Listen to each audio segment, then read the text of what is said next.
ये आरोप है कि प्रियंका वाड्रा गांधी ने आखिर ये राजस्थान सरकार की बसें क्यों भेजी, उनके फिटनेस को लेकर उनको शक था और सबसे बड़ी बात उनकी यही थी कि हम सरकार है, बिना गारंटी के कि ये बस सुरक्षित है हम उन पर मजदूरों को नहीं चढ़ा सकते थे। आपका क्या जवाब होगा सचिन जी? मुझे बड़ा अजीब लगता है अंजना जी, आज देश में ऐसा कौन सा नागरिक है जिसका दिल नहीं पसीजता इन लाखों श्रमिकों को, बच्चों को, बुजुर्गों को, महिलाओं को सड़कों पर 500-500 हजार किलोमीटर लोग पैदल जा रहे हैं। मैंने सोचा सत्ताधारी पार्टी के कोई नेता अगर आपके सामने आएंगे तो बताएंगे कि हमने टेस्टिंग इतनी करी है, हमने इतने लोगों को स्वस्थ किया है, व्यवस्था ये की है ट्रेनों बसों की। अगर इस संकट के समय में आज भी हमारे जो सत्ताधारी साथी हैं, आरोप पत्र मैंने बहुत सुना है कि विपक्ष आरोप लगाए सत्ताधारी पार्टी पे, लेकिन सत्ताधारी दल विपक्ष पे आरोप लगा रहा है, मैंने पहली बार सुना है। हमने क्या गलती करी सुन लीजिए जरा। जब देखा लोग भूखे प्यासे सड़कों पर निकल गए हैं तो सोनिया गांधी जी ने कहा अगर सरकार टिकट के पैसे नहीं दे पा रही है तो कांग्रेस पार्टी उनकी मदद करने के लिए सामने आएगी। कौन सा अन्याय कर दिया, किसका बुरा हम लोगों ने कर दिया?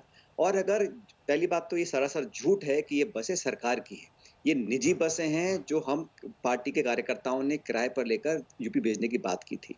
प्रियंका गांधी जी ने कहा कि हम 1000 बस भेजना चाहते हैं, पहले तो उसको स्वीकार नहीं किया गया, अंत में स्वीकार किया गया तो बोला इन बसों को लखनऊ भेज दीजिए।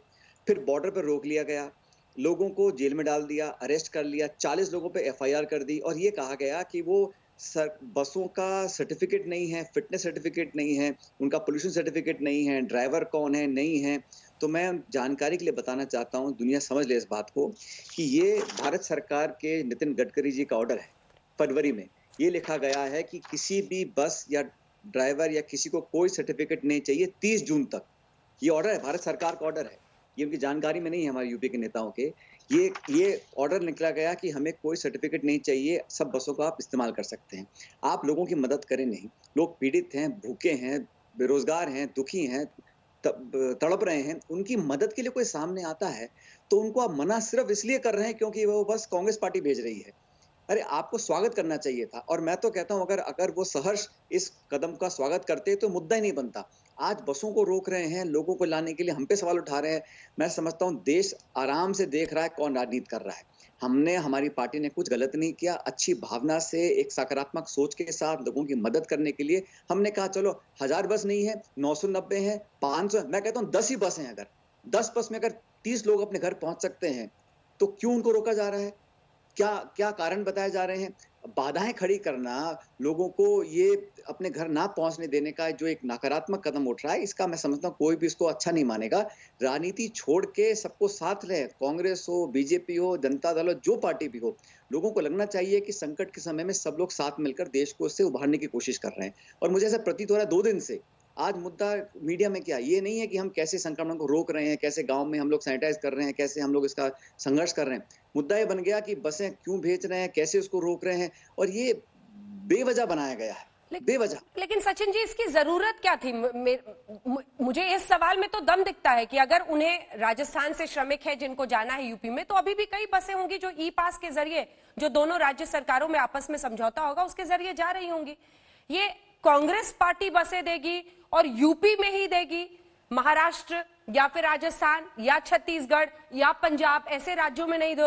अगर ये पॉलिटिक्स ड्रिवन नहीं था तो क्या था? सचिन जी, दूसरा सवाल पूछता हूं, अगर कांग्रेस पार्टी ने यूपी के श्रमिकों के लिए बसें लगाई, राजस्थान से या जहां से भी लगाई, इसमें चलो हमने 28 प्रदेशों में नहीं किया, पहला हमने यूपी के लिए किया, क्या बुरा किया, किसका नुकसान हुआ, किसी से क्या छीन लिया? हमने तो स्वेच्छा से मुफ्त में कहा हम लोगों को ले जाना चाहते हैं, रोका क्यों? सवाल ये बनता है कि रोका क्यों, किस विवेक से, किस कानूनी प्रावधान में बाधाएं बनाकर, कानूनी अड़चन दिखाकर? और ये फिटनेस की बात कर रहे हैं, किसी का सर्टिफिकेट नहीं है, गाड़ी का पोल्यूशन सर्टिफिकेट नहीं है, खुद उनकी सरकार, केंद्रीय सरकार कह रही है कि कोई जरूरत नहीं है, 30 जून तक आप सब गाड़ियों का यूज करिए क्योंकि लोग अपने घर जाना चाहते हैं। दूसरी बात यह है कि भारत सरकार ने एक भी देशव्यापी माइग्रेंट लेबर्स की समस्या का समाधान करने के लिए कोई पॉलिसी नहीं बनाई। अलग अलग राज्यों को छोड़ दिया, सब सीमाओं को सील कर दिया, ट्रेनें बंद कर दी, बसें बंद कर दी। एक समान नीति बनाते, सबको साथ बिठा के, तो ये हालत नहीं पैदा होते।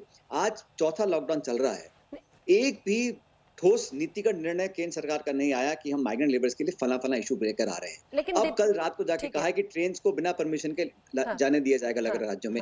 ये 1 महीने पहले क्यों नहीं कहा गया? अब क्यों कहा इस बात को? हम्म।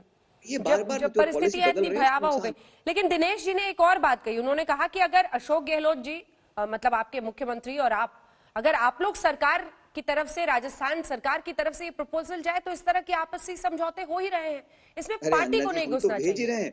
आपको मैं आंकड़े बता दूंगा, हम लोग ट्रेन्स भेज रहे हैं, हम लोग गाड़ियां भेज रहे हैं और हमने हमारी सरकार ने डिक्लेयर किया है कि राजस्थान की सड़कों पे कोई पैदल नहीं चलेगा। जिसको जहां जाना है वहां हमारी सरकार को लेकर जाएगी। लेकिन उसके बाद भी अगर कोई भामाशाह है, कोई एनजीओ है, कोई स्वयंसेवी संस्था है या पॉलिटिकल हम्म। पार्टी हमारी मदद करना चाहती है, उसका सहयोग हम ले रहे हैं। हम्म। और हमारे अगर ये पहली बात तो मैं स्पष्ट दोबारा करना चाहता हूँ कि ये बसें सरकार की नहीं है।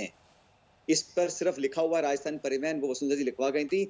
निजी बसें हैं, प्राइवेटली एंगेज की गई हैं। कांग्रेस पार्टी ने अपनी तरफ से एंगेज करके सरकार की मदद करने के लिए किया है।